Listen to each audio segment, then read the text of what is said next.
Hi and welcome back to a new episode of this podcast. Today we're talking about audiovisual performance. Now, I don't know if you've gathered that from the title of the podcast, but I'm fascinated what happens when you combine music with other media. Again, if you've been following this journey already, then you know that in a musical journey, in this project, we filmed on site at different locations in these 3 different countries.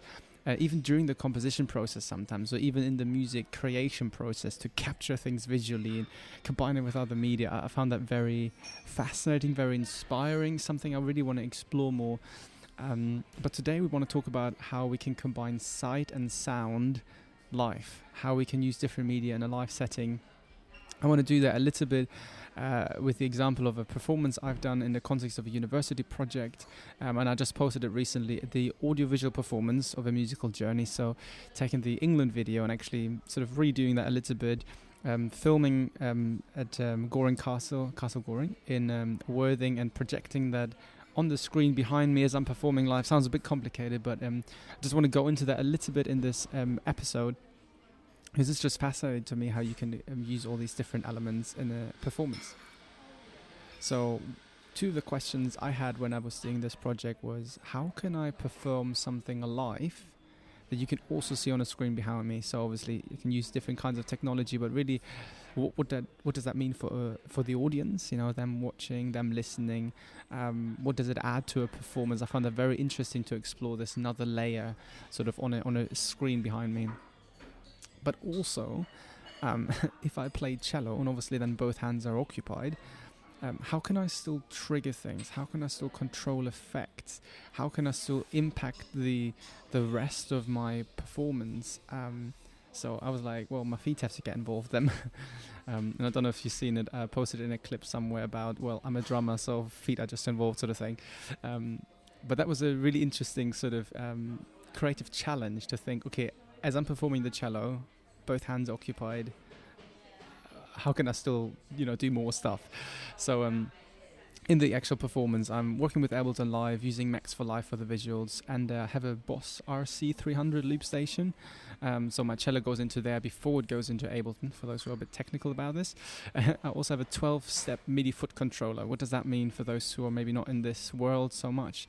It means MIDI, basically, in my world here at the moment, means I can tell my computer things, basically, and a 12-step means just I have 12 buttons there for I think it was my right foot. I could control them, which means I can trigger certain section. I can assign these knobs to things on the computer that turn things on, turn things off, start something, go to a next section. So rather than me going to my mouse pad and trying to find the right button, I've programmed things, so I can just literally, okay, C number 6, that's what we're going to do, here we go, sort of thing.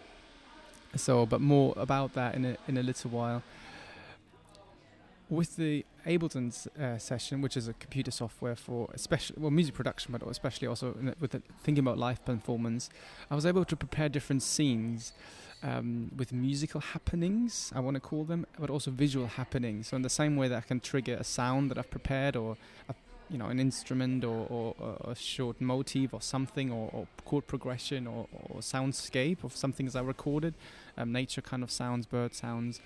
I can trigger those, with hands, feet, from a keyboard, whatever, but also visual happenings. And again, the technical thing for some of you out there that are interested in this, Max for Live and Ableton Live 11, I think I'm using, great for this. I can, if you set it up correctly, can trigger that in the same way I can trigger musical things, which just like for me was like, yeah, let's explore this. This is quite nice.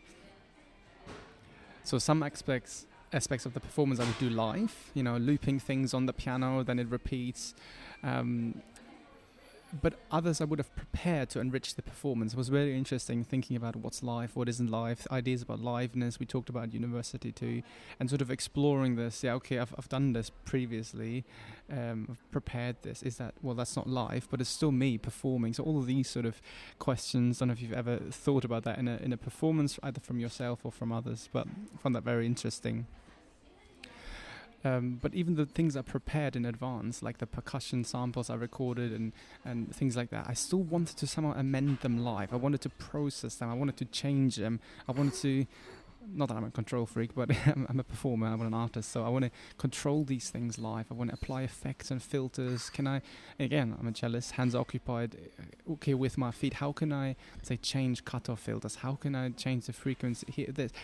What can I still do, even to the prepared elements, that it's still, there's something about it that's live, not just prepared, which I could have done, perfectly, all of that. Very, very exciting. So if you watch the performance video on YouTube, you can find it through my website. You can watch out for what my feet do, what my hands do, where I press a button, where I jump from one to the other. And I have a series of 5 1-minute inside clips that talk about the different aspects, like live looping, the vocoder I used, how I use percussion, visuals, and other things. Just want to encourage you to jump on that. Try to keep them to 1 minute, which, I like chatting, so it just about worked. But have a look at that. Also, if you don't know much about music or media, that's a great way for you to sort of get a bit of an insight that's quite fun at times. But overall, the performance had to be very planned and structured, and you'll find that out as you watch the performance or the inside videos. But I still wanted to make sure I had space. So, I had to prepare all these scenes and different things, but I wanted to have space to improvise. I wanted to have space to engage with an audience without sort of being on this unstoppable train in the prepared tracks. And I don't know if you do electronic music or you do live stuff.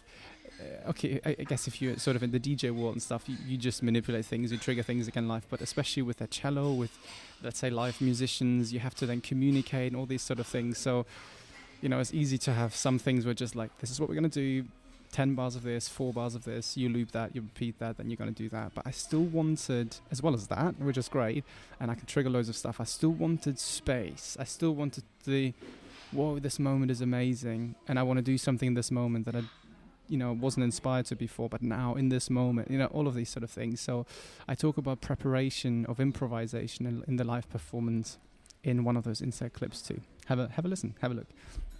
So in this podcast, and I've been here for 7 minutes already, but I want to get a tiny bit more in depth in a way that I haven't on the online stuff, in terms of what it means to have a hybrid performance setup, what it means to be a digital musician. I'm going to give a little flashback on some of the history of electronic music. Big words, those are. I'm grateful for my university course on that, but we won't do an essay or anything after that. Don't worry before you click away. But just some thoughts that may inspire you for your music creation or artistic creation anyway. But also, if you're not involved in any of this might inspire you for just being creative in your own way, and just thinking about what you do maybe in a different way, in a more enriched way. So I hope this is here to inspire you. Let's talk first about a hybrid performance setup. What does that even mean? It means that it's a hybrid. It's two of. You have analog components. In my case, for example, the Boss Loop station, or things like that, or my cello, my voice, even in one sense. And then you have digital components, like my computer, things like that. So I'm using software. I'm not just using software, but I'm also not just using analog or physical things. I'm combining those. So part of my task in this project at university was to design an interactive system with all these different components, and on a technical level you need to have them talk to each other so that the looper has the same sort of time signature and loops the same amount of bars that my Ableton session is going to do, and what do they say to each other, all those sort of things. So, but that's not so interesting for today. It's just stuff you have to get around to, I find. But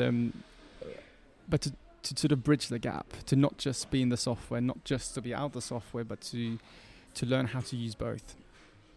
Again, one of my key things was, how can I, as a cellist performing live, still control the overall sense of structure of the piece, building maybe, performing build of some kind of a drop while I'm playing, both hands occupied, but I still want to flow with everything. I still want to control the whole performance setup, or the hybrid performance setup. And really it helped me to look at Ableton, the software, as my performance partner. And that's quite something in terms of, it's not just a machine, it's not just a tool, it's like a partner. So we're communicating, I'm sending stuff over to you, you're triggering things that I've prepared, so he's not quite talking back to me, but it's sort of this, almost like a relationship, it's a performance partner, and together we're going to make this thing happen. So some of the questions I asked myself was, what am I using to create sound? Like the cello, my voice. What am I using to process that sound? Which again, that Ableton comes into that a lot with EQs, filters, changing things, envelopes.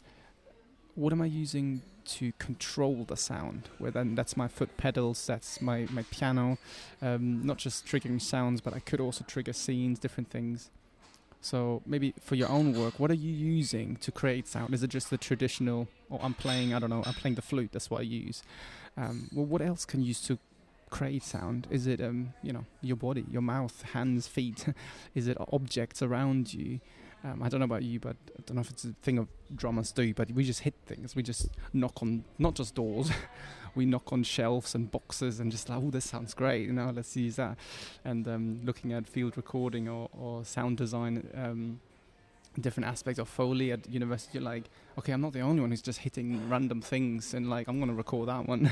I'm going to take that home. But for you and your creativity, think outside the box. What can I use to create something fresh? And the second one, what can you use to process that sound? It can be something digital, but it could even be, I don't know, like something else. You tell me in the comments. But what are you using to process the thing you created initially? Then how do you control that sound? So again, I guess here we're a bit more about recording or doing sort of live processing, live controlling. Is there something you can, like a foot pedal or something on your computer, not just have the original sound, but process that, control that? Can you shape that somehow? And here in particular for me was, how can I do that live? So that about hybrid performance setup and sort of a little bit about the thinking behind the performance and sound creation, sound processing, controlling sound. Let's think briefly about digital musicianship. What does that even mean? Bringing it down to it, for me, it was really that I cannot simply perform this piece of music, if you want to call it that, as a cellist only. This requires other skills. You have to learn software. Okay, technically I'm also playing piano in that sense. So, but outside of that, what other skills are there that I need to use? Software, the technical things, understanding the setup, setting up the visuals, all of these sort of things. I would say you can see as different skills you have to learn in order to perform, if you wanted to perform this particular piece. Really interesting book, very helpful, very inspiring, by Andrew Hugill. I hope I pronounced his name right. It's called The Digital Musician from 2012, and I just have 2 quotes from him that really helped me sort of, think about my performance and think beyond, I'm just a cellist, actually, adding to that sort of thing. So here's a quote from his book on page 173, if you're interested. If music is organized sound, then digital music is sound that is organized digitally. And the people who undertake this activity may be called digital musicians, who therefore exhibit a distinctive musicianship. And on page 177 he says, a virtuoso digital musician is one who demonstrates consummate abilities in handling technologies and interactions, and is both musically transliterate, sorry for all the fancy words, is both musically transliterate and capable of advanced reflective practice. So starting at the back, reflective practice, something really I've picked up through university much more than I have before. Just want to encourage you to reflect on what you do, reflect on your performance, reflect on your recording, reflect on your, maybe you draw, maybe you write, come back to it, reflect on it, have a break, think about it, show it to others. Reflective practice, okay, advanced is always nice to put in there. And then musical transliteracy, sorry, I'm working my way backwards through the quote. Basically means different ways of communicating. So I was sketching out different ways of my performance. You have to, in one sense, for this piece, you would need to be able to read the music notation from the cello, the notes, the rhythms, all of those sort of things. But you'd also have to know when to trigger what and sort of, how do I write that down? I can't do that in a traditional score as such. And, trigger scene 5, trigger scene 6, maybe that, but not loop this. And, all these other information you would write down in a different kind of score, set of instructions. So musical transliteracy is like different ways, that's how I understand it anyways, different ways of communicating basically, and you would need those different ways for the digital stuff. So for him, a virtuoso digital musician is one who has all these abilities and handling technologies as well as okay, for me in my case, with an instrument, it's not just performing this piece as a cellist. In this, I'm sort of exploring being a digital musician too. But again, coming back, it wasn't just being in the digital. It's a hybrid performance setup, so I have analog or physical sort of components, and then I'm combining that with technology. So how would I communicate this piece? How would you maybe think about it that way? How would you tell someone what to do and that this piece happens as it happened? So different skills are required, different ways of notating it. There's some experience or some things to learn around a hybrid performance setup. As a third point in this podcast, I just want to briefly talk about the historical background. And I find that something actually that I've grown to really quite enjoy, thinking about the historical background of music, of particular sound I like, or a particular piece of music. And something that we kept being bombarded with, this question, and I want to ask it to you, but at university they always ask, so what's the context, what's the background, what's the history, like where has this come from, this idea, this sound, you might think it's original, and that might be the case, the thing you're coming up with, but what's your inspiration? So for electronic music, I'm sure every one of us has heard, or is hearing every day actually, and all over the place, electronic sounds, electronic instruments. But what I find fascinating, also thinking about that in terms of my performance here, that there are really these two streams I found very inspiring, two streams that sort of, of electronic music as such, that have formed what we know today as electronic music. Not just here, not just electronic dance music, but music in the electronic world sort of thing. So we have on the one hand side, if you want musique concrète. I hope my French was up to speed here. Musique concrète, sort of as a hub, with a hub in, say, Paris. And then we have elektronische Musik from Cologne in Germany. Two quite different sort of schools or hubs of activity, of creativity, where musique concrète, on the one hand, that's sort of the 1950s. Think the 1950s onwards, around that time. Musique concrète was much more interested in recording stuff, like, I've got that bird, I've got that train. What if I chop that up? What if I stretch that, make it like on a tape recorder? Maybe some of you, when you were young, you try to slow something right down, and it gets much lower, or speed something up, and it gets much higher. That was interesting for them. What I loop that? What if just that 2 seconds of that train sound? What if I loop that? What happens then? What if I layer that with other sounds? That's sort of musique concrète, which is recording, manipulating that recording. Elektronische Musik, on the other hand, is much more, how can we create a sound electronically? So it's very involving, very much physics and that sort of stuff. So we're working with waves of sounds, and you sort of get some of the synthesizer, you apply different filters, so maybe you cut out high frequencies, you cut out low frequencies, you've got different waveforms and all that sort of stuff. You would both think of that as streams that come into electronic music as we know it today, but as you probably gathered, quite distinctive. So again, musique concrète, recorded sound, manipulated through stretching, reversing, looping, layering, all that sort of thing. A guide to look up if you're interested, Pierre Schaeffer. Elektronische Musik is electronically produced sound, and you manipulate that through filters and other things. Again, if you're interested, here's some names to have a look at. Pierre Henry, Pierre Boulez, Karl-Heinz Stockhausen, very famous, Edgar Varèse, Yanis Xenakis. And in this performance, I was really trying to do both. I was trying to capture sound, record sound, like the nature sounds you hear in the beginning, all that sort of stuff.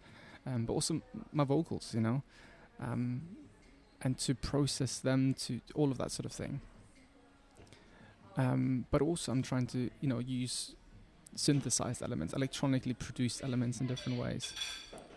At that time, those 50s, 60s, whatever, often there was a real separation between, there was, technically speaking, between recording something, processing it, and reproducing it. So when you recorded that tape, on the tape, whatever, then you went away to process this, you chopped it up physically with scissors, and chopped it up, stuck it together with whatever they used, glue, sellotape, something like that. And to reproduce this, you then, again, it's a real process. Here, like live looping, is basically I'm recording it, I'm processing it, I'm reproducing it, playing it back straight away live. So it's really I'm recording, the cello live. I'm sending that signal through processors. I'm playing it back in that space, Obviously, I've recorded it live, so now this is normal. But again, if you look back at the history, where all this comes from, that was crazy then. They didn't have that technology. So maybe you're not a history kind of person, but sometimes to look at where certain techniques or things like that have come from, if anything, if they don't inspire you, hopefully they do, but if they don't inspire you, at least you appreciate more what you have now, because it's been developed further. So just to sort of come to an end, I want to inspire you again. What kind of music are you making? Maybe this is a point where you could take notes and answer this in your own time, or send me some of these answers back. It would be great to hear from you. But what kind of music are you making? What's the cultural context of that? Who's influencing that sound that you're coming, or the artistic expression you're coming up with? What's some of that history? What are the streams that feed into this? What's the history of your sound? Also, maybe a slightly different note, how can other media play into that? What can you combine it with? Allow other artistic expressions that are different to yours to enrich yours. And equally, you enrich someone else's. Now, in all of that, again, this thing about collaboration, I love that, and I'll keep going on about it, but who can you collaborate with to see your sound or artistic expression enriched? And, what can you bring to someone else? What can others bring to you? Just want to, on that note, say, just approach that humbly, but confidently. Don't think of your sound or artistic expression as right or wrong necessarily, but just allow the process of creating something new together.